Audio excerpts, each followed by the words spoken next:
तो आप सबका स्वागत है आज की कहानी में। आज की कहानी है डॉक्टर के शब्द, लिखा है आर के नारायण ने।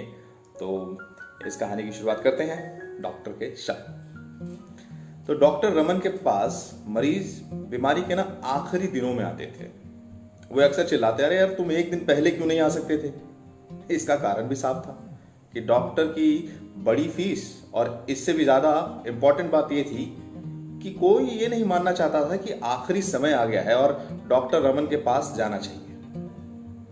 आखिरी समय और डॉक्टर रमन जैसे एक दूसरे से मिलजुल गए थे। इस कारण वे उनसे डरने भी लगे थे। इस तरह जब ये महापुरुष मरीज के सामने प्रकट होते तब इस पार या उस पार निर्णय तुरंत करना होता। अब कोई हिलावली या चालबाजी काम नहीं आती थी। बहुत समय से डॉक्टरी करने के कारण उन्हें एक तुर्ष स्पष्टवादिता भी आ गई थी, बहुत बहुत सूक्ष्म चीज। तो इस कारण उनकी राय की भी कद्र की जाती थी। अब वो राय देने वाले डॉक्टर ना रहकर फैसला सुनाने वाले जज बन गए थे। उनके शब्द पर मरीज की जिंदगी निर्भर रहने लगी थी। लेकिन डॉक्टर साहब इन सब से परेशान नहीं होते थे। वे नहीं मानते थे कि मीठे शब्द बोलकर जिंदगी बचाई जा सकती है। वे नहीं सोचते थे कि झूठ बोलकर दिलासा देना उनका कर्तव्य है, जबकि प्रकृति कुछ ही घंटों में यह फैसला सुना दे। लेकिन जब भी उन्हें उम्मीद की कोई जरा सी भी किरण नजर आती तो वो कमर कसकर मैदान में उतर पड़ते और चाहे जितने घंटे या दिन भी लग जाएं, वे सब कुछ भूलकर मरीज को यमराज के पंजों से छुड़ा लाने का प्रयत्न में लग जाते थे। आज एक मरीज के सिरहाने खड़े उन्हें खुद को दिलासा देने वाले ऐसे लोगों की जरूरत महसूस हो रही थी जो झूठ बोलकर भी उन्हें ढांढस बंधा देते थे। रुमाल निकालकर उन्होंने माथे से पसीना पोंछा और मरीज के पास चुपचाप कुर्सी पर बैठ गए। बिस्तर पर उनका जिगरी दोस्त गोपाल निढाल पड़ा था। उनकी दोस्ती 40 साल पुरानी थी, जो किंडरगार्टन के स्कूल से शुरू हुई थी। अब परिवार और काम धंधे की बातें को लेकर उनका मिलना जुलना काफी कम हो गया था, पर प्यार में कभी कमी नहीं आई थी। इतवार के दिन शाम को अक्सर गोपाल उनके पास पहुंच जाता और अस्पताल के एक कोने में चुपचाप बैठा इंतजार करता रहता था कि डॉक्टर साहब कब खाली होते हैं। फिर दोनों साथ खाना खाते, फिल्म भी देखते और देश दुनिया की जमकर बातें होती। ये उनकी स्थायी मित्रता थी और इसमें वक्त और हालात का कोई असर नहीं पड़ा था। तो अपनी व्यस्तता के कारण डॉक्टर रमन ने इस बात पर ध्यान ही नहीं दिया कि गोपाल पिछले 3 महीने से उनसे मिलने नहीं आए। एक दिन सुबह जब उन्होंने मरीजों से भरे अस्पताल की एक बेंच पर उनके बेटे को इंतजार करते देखा तब उन्हें याद आया। फिर भी वो घंटे भर तक उससे बात करने का उनको वक्त ही नहीं मिला। इसके बाद जब वे ऑपरेशन रूम जाने के लिए उठे तो उसके पास जाकर बोले, बेटे क्या हुआ, क्यों इंतजार कर रहे हो? तो लड़का झेपता हुआ धीरे से बोला, मां ने भेजा है। क्या बात है? पापा बीमार है। आज ऑपरेशन करने का दिन था और 3 बजे तक वो फुर्सत नहीं पा सके। इसके बाद तुरंत लॉली एक्सटेंशन में स्थित मित्र के घर के लिए निकल पड़े। गोपाल बिस्तर पर पड़ा सो रहा था। डॉक्टर साहब उसके सिरहाने जा खड़े हुए और उनकी पत्नी से पूछा, ये कब से बीमार है? 1.5 महीना हो गया डॉक्टर साहब। किसका इलाज चल रहा है? एक पड़ोसी का डॉक्टर है, हर तीसरे दिन आते हैं और दवा देते हैं। नाम क्या है उसका? ये नाम तो कभी सुना ही नहीं था। अरे मैं नहीं जानता, लेकिन मुझे कुछ तो बताना था। तुम खुद क्यों नहीं खबर देने आई? हमने सोचा आप व्यस्त होंगे, व्यर्थ में आपको परेशान करना होगा। पत्नी ने बड़ी दयनीयता से कहा। वो काफी परेशान नजर आ रही थी। डॉक्टर समझ गया, अब गंवाने लायक वक्त बचा ही नहीं है। उन्होंने कोट उतारा, बक्सा खोला, इंजेक्शन ट्यूब निकाली और सुई खौलते पानी में रख दी। पत्नी उन्हें यह सब करते देखकर और भी परेशान होने लगी और सवाल पूछने लगी। अब सवाल मत करो, डॉक्टर ने कहा। उसने बच्चों पर नजर डाली जो खौलते पानी में सुई को उछलते देख रहे थे। वो बोले कि बड़े लड़के को यहीं रहने दो, बाकी सबको किसी और कमरे में भेज दो। मरीज की बांह में इंजेक्शन लगाकर वो कुर्सी पर बैठ गए और घंटे भर उसे देखते रहे। मरीज शांत पड़ा था। डॉक्टर के चेहरे पर पसीना निकल आया और थकान से आंखें मूंदने लगी। मरीज की पत्नी कोने में खड़ी चुपचाप सब कुछ देख रही थी। फिर धीरे से बोली, आपके लिए कॉफी बनाऊं? नहीं। हालांकि भूख से वो बेहाल हो उठे थे। उन्होंने दोपहर का खाना भी नहीं खाया था। थोड़ी देर बाद उठे और बोले, मैं थोड़ी देर में लौट आऊंगा, इन्हें बिल्कुल मत छेड़ना। थैला उठाया और बाहर खड़ी कार में जा बैठे। 15 मिनट में वे वापस आ गए। साथ में एक नर्स और एक असिस्टेंट भी था। उनकी वाइफ से बोले कि मैं एक ऑपरेशन करूंगा। क्यों, क्या हुआ इन्हें? पत्नी ने घबरा कर पूछा। मैं बाद में बताऊंगा, अभी तुम लड़के को यहाँ छोड़ दो और पड़ोसी के घर चली जाओ, और जब तक मैं ना बुलाऊं वापस मत आना। पत्नी बेहोश होकर जमीन पर गिरने को हुई, लेकिन नर्स ने उसे संभाल लिया और बाहर जाने के लिए हेल्प की। रात को करीब 8 बजे मरीज ने आंखें खोली और बिस्तर पर धीरे से हिला। तो असिस्टेंट बहुत खुश हुआ और कहने लगा, अब ये जरूर ठीक हो जाएगी। डॉक्टर ने भावहीन आंखों से उसे देखा और धीरे से कहा, इसे ठीक करने के लिए मैं कुछ भी करने को तैयार हूं, लेकिन इसके दिल का क्या होगा? नाड़ी में तो सुधार हुआ है सर। ठीक है, नहीं किया जा सकता। ऐसे मामलों में शुरू में हल्का सुधार दिखाई देता है, लेकिन वो टिकता नहीं है, वो हमेशा झूठा साबित होता है। फिर थोड़ी देर बाद वो सोचते रहकर बोले कि अगर नाड़ी सवेरे 8 बजे तक चलती रहती है तो ये अगले 40 बरस तक चलती रहेगी, लेकिन मुझे शक है कि रात के 2 बजे के बाद ये इस तरह नहीं चलती रहेगी। इसके बाद उन्होंने सहायक को, अपने असिस्टेंट को वापस भेजा और मरीज के पास बैठ गए। 11 बजे के करीब मरीज ने फिर आंखें खोली और डॉक्टर की ओर देखकर मुस्कुराया। उसने हल्का सा सुधार हुआ था और उसने कुछ खाना भी खाया।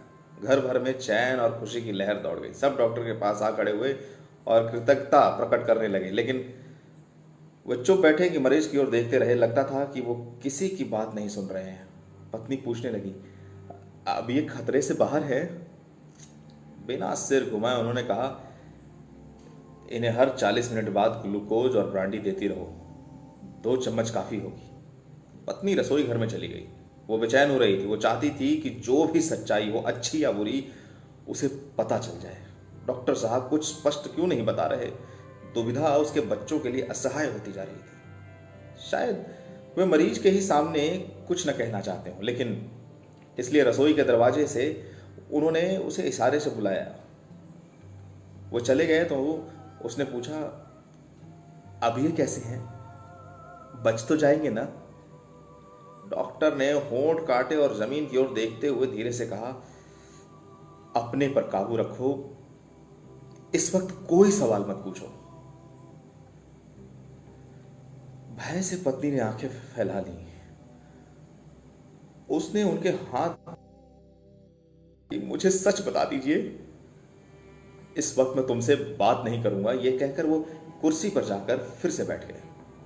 पत्नी ने चीख कर रोना शुरू कर दिया। आवाज सुनकर मरीज ने चौंक कर आंखें खोली और देखने लगा कि क्या बात है। डॉक्टर साहब फिर उठे, रसोई की ओर गए और दरवाजा बाहर से बंद कर दिया और उसकी कुंडी चढ़ा दी, जिससे आवाज बाहर निकलने से रुक गई। वे फिर कुर्सी पर आकर बैठे तो मरीज ने धीरे से पूछा, क्या आवाज थी? कोई रो रहा था क्या? डॉक्टर ने कहा, अरे तुम अपने पर जोर मत डालो, बात मत करो, सोने की कोशिश करो। मरीज ने फिर पूछा, क्या मैं हूं? अरे मुझसे मत छुपाओ, बताओ ना। डॉक्टर ने स्पष्ट सी कुछ ध्वनि की ओर कुर्सी पर बैठे रहे। उसके जीवन में ये ऐसी स्थिति कभी नहीं आई थी। लीपा पोती उनके स्वभाव में नहीं थी। इसी कारण लोग उनके शब्दों को बहुत महत्व देते थे। उन्होंने मरीज की तरफ एक नजर डाली। उसने इशारे से उन्हें पास बुलाया और धीरे से कहने लगा, मैं जानना चाहता हूं कि मैं कितना जीऊंगा। मुझे वसीयत पर दस्तखत करना है, वो तैयार रखी है। पत्नी से कहो उसे उठा लाए, कर देना। डॉक्टर बोले, इस वक्त अपने पर दबाव मत डालो, शांत रहने की कोशिश करो। लेकिन ये कहते हुए स्वयं को मूर्ख महसूस कर रहे थे। सोचने लगे, कितना अच्छा हो मैं इस सब से बचकर किसी ऐसी जगह चला जाऊं जहां मुझसे कोई सवाल न पूछ सके।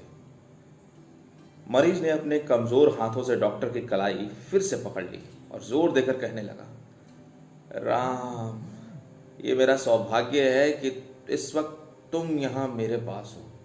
मैं तुम्हारे शब्दों पर विश्वास कर सकता हूं। मैं जायदाद का मामला सुलझा कर जाना चाहता हूं, नहीं तो मेरे बाद पत्नी और बच्चों को बड़ी परेशानियों का सामना करना पड़ेगा। तुम्हें सुबिया और उसके लोगों की जानकारी है। वक्त रहते मुझे दस्तखत कर लेने दो। बताओ ना, मैं कितना जीऊंगा? ठीक है, लेकिन जरा ठहरो, डॉक्टर ने उत्तर दिया। फिर वो उठे और बाहर अपनी गाड़ी में जाकर बैठ गए। सोचने लगे और घड़ी देखी तो आधी रात हो चुकी थी। वसीयत पर दस्तखत होने में तो 2 घंटे में हो जाना चाहिए, नहीं तो वो संपत्ति के बारे में जिम्मेदार नहीं होना चाहते थे। घर की समस्याओं का उन्हें अच्छी तरह ज्ञान था। वह सुबिया तथा उसके लोगों को भी उन्हें सही तरह से जानते थे। लेकिन इस वक्त वे करते क्या?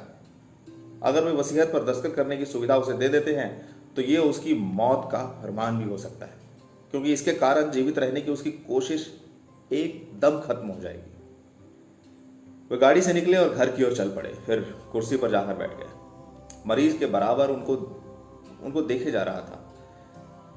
डॉक्टर ने खुद से कहा, अगर मेरे शब्द इसे बचा सकते हैं तो इसे मरना नहीं चाहिए। वसीयत की फिर क्यों, जरूरत ही क्या है? वे बोले, सुनो गोपाल, ये पहली दफा है वो अपने मरीज के सामने नाटक करने जा रहे थे। झूठ बोलकर जीवन जीने की उसकी इच्छा जगाने। मरीज के ऊपर झुककर वो जरा ज्यादा जोर देकर बोले, तुम वसीयत की फिक्र मत करो, तुम जियोगे, तुम्हारा दिल बहुत मजबूत है। ये सुनते ही मरीज के चेहरे पर चमक आ गई। संतोष की सांस भरकर उसने कहा, तुम कह रहे हो ये? तुम्हारे मुंह से निकली बात जरूर सच होगी। डॉक्टर ने कहा, हाँ, मैं सच कह रहा हूं। तुम हर क्षण ठीक हो रहे हो। अब सो जाओ। गहरी नींद में जो मरीज ने कृतज्ञ भाव से डॉक्टर की ओर देखा और फिर आंखें बंद कर ली। मन से सब परेशानियां निकाल दो, अब मैं सवेरे तुमसे मिलूंगा। और उसने नींद के लिए आंखें बंद कर ली। डॉक्टर ने अपना बैग उठाया और धीरे से दरवाजा बंद करके बाहर निकल गया। घर जाते हुए रास्ते में वो अस्पताल में रुके। असिस्टेंट को बुलाया और बोले, तुम लॉली एक्सटेंशन वाले मरीज के पास चले जाओ, दवा की एक ट्यूब साथ ले जाना। अब किसी भी क्षण वो जा सकता है। कष्ट ज्यादा हो तो ये ट्यूब दे देना। जल्दी करो, जाओ। दूसरे दिन 10 बजे वो फिर वहां पहुंच गए। कार से निकलते ही मरीज के कमरे की ओर तेजी से गए। मरीज जाग रहा था और ठीक दिख रहा था। सहायक ने बताया कि नब्ज चल रही है सर।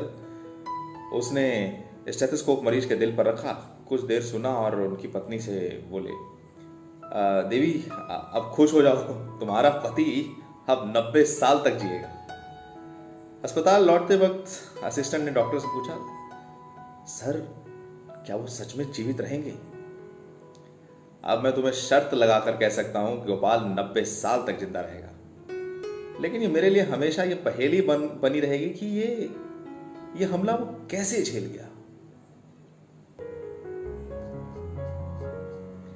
तो इतनी सी थी कहानी। डॉक्टर के शब्द लिखा था R.K. नारायण ने।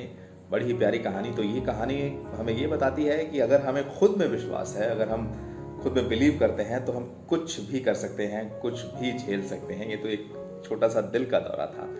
हालांकि जब कोई हमें उम्मीद बताता है, जिन पे हमें विश्वास होकर वो भी हमें उम्मीद बंधा दें, तो हम कुछ और कर गुजरते हैं। तो इसलिए जो अपने सबसे नज़दीकी लोग होते हैं उनका विश्वास हम में होना बड़ा ज़रूरी होता है। अगर उनका विश्वास हम में बना रहे, हमें उनकी फीलिंग और उनका अटैचमेंट साथ में मिलता रहे, तो हम कुछ भी कर गुजरते हैं। हम अपने पे ज़्यादा विश्वास करने लगते हैं कि हाँ, मेरे साथ बहुत से लोग खड़े हैं। ऑलराइट, तो इतनी सी थी कहानी। डॉक्टर के शब्द R.K. नारायण। तो अगर आप इसे फेसबुक पर सुन रहे हैं तो हमारे पेज को लाइक करिएगा, और अगर आप यूट्यूब पर सुन रहे हैं तो हमें सब्सक्राइब करिएगा और बेल बटन को दबाना बिल्कुल ना भूलें, ताकि कोई नया अपडेट करूं तो सबसे पहले इन्फॉर्मेशन आपको जाए। और हाँ, इसे अपने फ्रेंड्स और फैमिली के साथ जरूर शेयर करिएगा। बहुत ही अच्छी और मोटिवेटिंग स्टोरी है।